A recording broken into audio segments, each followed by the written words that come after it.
Kosovës, si po ndjeni? E shoh si një përgjegjësi shumë të madhe, e shoh që ka nevojë që të punohet shumë për vendin tonë, e sidomos me qenë se jemi pikërisht me datën e 28 nëntorit,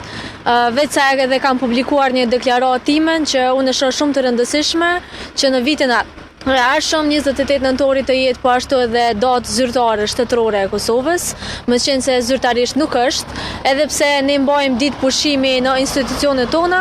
por duhet që të jetë datë zyrtare në atë formë që edhe të trashëgohet identiteti jon kombëtar edhe në mënyrën e duhur për brezat që po vinë. Kështu që shoh që ka shumë punë, po megjithatë besoj që asgjë nuk është e pamundur me dëshirë dhe vullnet mund t'i arrijmë. Ju keni qenë ndër gratë më të votuara në gjithë Kosovën.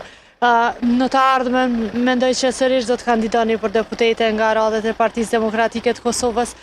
Në cilat pika do të fokusoheni më shumë për shtetin e Kosovës? Çka shihni që duhet të ndërmarrë më shumë për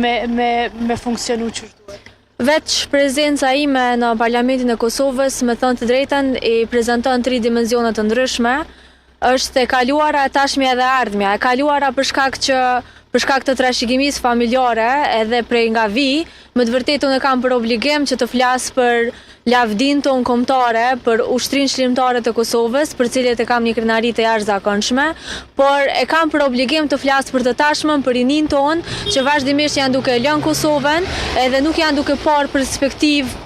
për të treguar potencialin e tyre në vendin tonë dhe mbi gjitha për të ardhmen, sepse nga profesioni unë jam mësimdhënëse, edhe gjithmonë e kam thënë që në Parlamentin e Kosovës fillimisht jam mësuese e pastaj jam deputete, për shkak që e vlerësoj shumë të rëndësishme faktin që neve na duhet që ta kemi prioritet arsimin dhe të punojmë edhe më shumë për trinj tonë në atë formë që të shfrytëzojmë potencialin që ata e kanë, sepse unë besoj që Kosova ka me të vërtet njerëz që munden edhe shpresoj që në një të ardhme të shpejtë të shoh se çfarë mund të arrijmë së bashku nëse më të vërtet